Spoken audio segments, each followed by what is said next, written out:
Automobile manufacturers are making crossovers more than ever. And I'm not just talking about volume.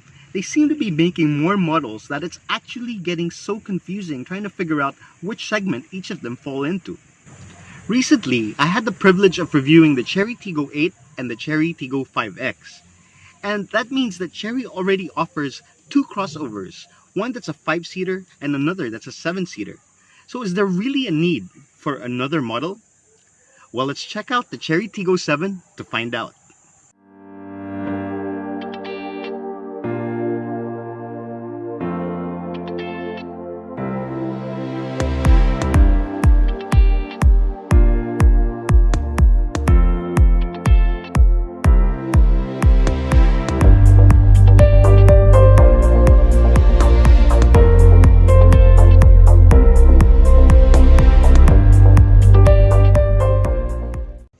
The Tiggo 7 is Chery's compact crossover, so you'll see that the exterior dimensions fall between the Tiggo 5X and the Tiggo 8 in terms of size. At the front, you're greeted with a rather aggressive-looking facial expression. You get the xenon headlamps that are 4 times more intense than ordinary halogens. The Tiggo 7 also has DRLs and fog lamps. Along the side, you'll see that the Tiggo 7 rolls on 18-inch two-tone alloys, which have a simple and conventional design. And to me, that is a good thing. There's also black body cladding that have these corners, which give the Tiggo 7 the impression that it's moving, even if it's actually at a standstill. Now, I usually don't comment on aesthetics because looks are subjective, but I'm gonna make an exception just this once. Because the placement of these signal lights, it stands out like a sore thumb.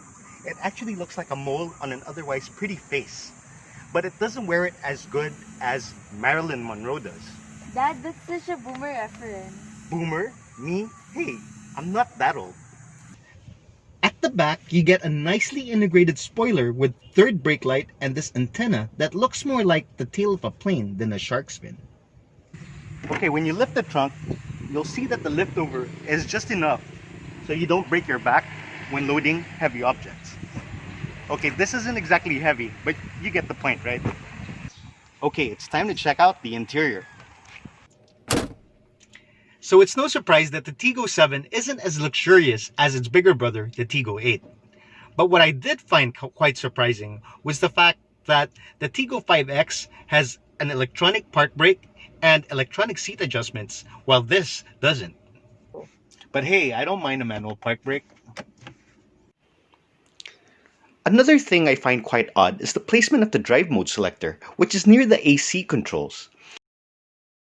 But that's not the only fish out of water here, because the volume knob is right smack in the middle.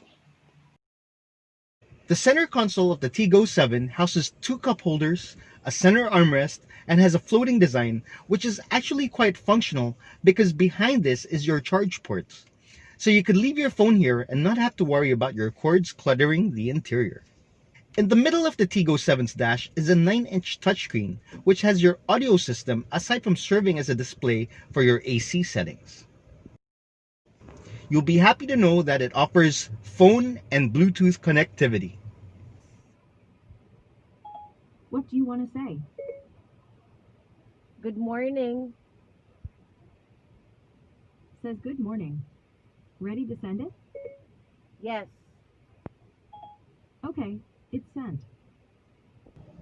Now the dashboard and the side panels all scream Tupperware party because of all the hard plastics. Dad, what's a Tupperware party? You'll have to ask your mom. I'm doing a review. Okay. Thank you. Okay, going back. The hard plastics are actually quite forgivable, especially at this price point. And it's not like you'll drive or ride this thing holding it like this. And one thing to note is that all touch points are actually fairly soft.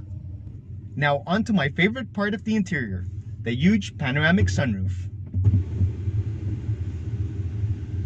And now that's open, it's time to check out the back seats. So at the back, you'll find that space is actually quite adequate in terms of legroom and headroom. As far as toys are concerned, you get vents at the back, an armrest with cup holders, and ISOFIX tethers. The rear is also surrounded with dark glass. Under the hood, you get a 1.5-liter engine that delivers 145 horsepower at 5,500 RPM.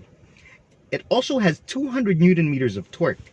Now, those figures aren't astronomical, but what I do find impressive is the fact that peak torque comes in as early as 1,750 RPM and stays there until 4,400 RPM. Now, that's quite a broad range, and that's typically where you would need the most pulling power.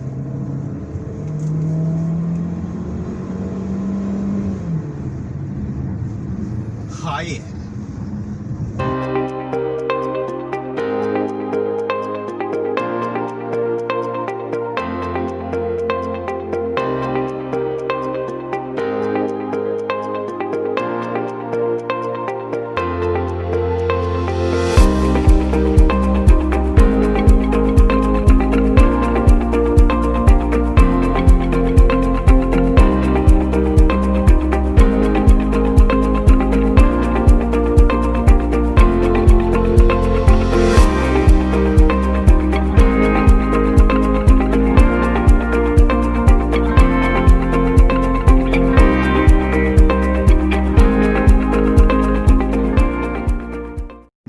Okay, so we're behind the wheel of the Chery Tiggo 7. And even after just a few minutes behind the wheel of this thing, it becomes immediately apparent why sedans are a dying breed.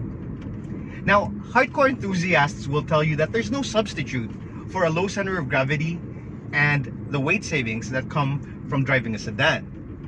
But crossovers have come such a long way that it's really hard to tell the difference. But that's not to say that all crossovers drive the same way, even if they're made by the same manufacturer. Case in point, the Chery Tiggo 5X and the Chery Tiggo 8. They feel a lot different to drive compared to the Chery Tiggo 7. And those differences could be attributed to a number of things.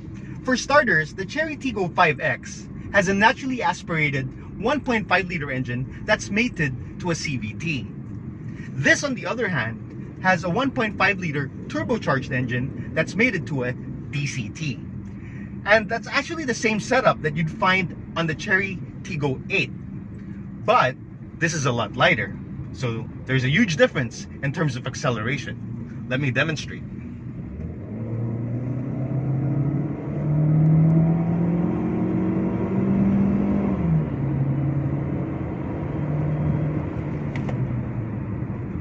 So since this is lighter, it translates to being quicker and faster than the Chery Tiggo 8. Now, as far as suspension is concerned, this has McPherson struts at the front and multi-link suspension at the back. And that translates to a very comfortable ride. And overall, it strikes a really good balance between comfort and not being too floaty around corners. Now, the steering is ultra light, and it's also adequately responsive. But it does feel kind of big though, which means it doesn't really give you that much feedback. It actually feels like you're behind the wheel of an arcade game. But I'm sure the typical buyer of a crossover won't be too anal about steering feedback. They would probably be more concerned about comfort and convenience.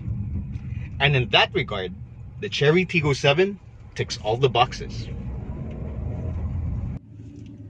The Tiggo 7 is priced in between the Tiggo 5X and the Tiggo 8 at 1,195,000 pesos. So is it a relevant option? Well, I would have to say yes, because they cater to different people. The Tiggo 8 is for someone who prioritizes features and seating capacity.